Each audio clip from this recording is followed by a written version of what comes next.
Hi friends, ఈరోజు మనము prawns curry పులుసు అంటే రొయ్యల పులుసు చేద్దాం. ఇక్కడ గుడ్లు, మరి ఫ్రాన్స్ రొయ్యలు, మునక్కాడ. ఇప్పుడు ముందుగా మనం టమాటా, ఉల్లిపాయ, పచ్చిమిరపకాయ, ఉల్లిగడ్డలు చేసి మొత్తం కారము, మనకు తగిన కారం, మీరు ఎంత తింటారో మీకు తగినట్టు మసాలా కలుపుకొని మరి ఇంత మునక్కాడ వేసుకొని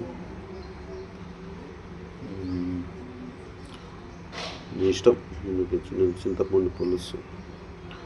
చింతపండు పులుసు పిసుకోవాలి, ముందుగా నానబెట్టుకోవాలి 5 నిమిషాలు. సో మీకు కొద్దిగా స్పీడ్గా చూపిస్తున్నా.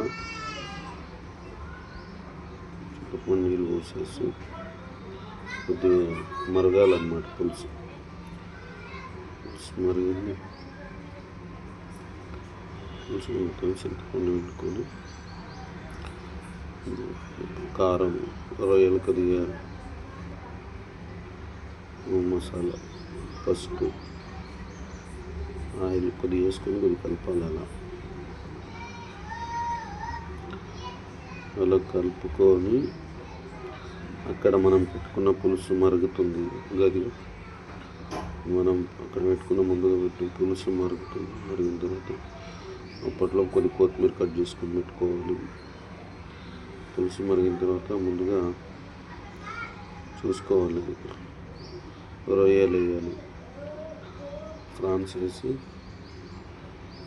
తర్వాత మరిగిన తర్వాత కొద్దిగా ఇందాక మనము కోడిగుడ్లు పెట్టుకున్నాము, గుడ్లు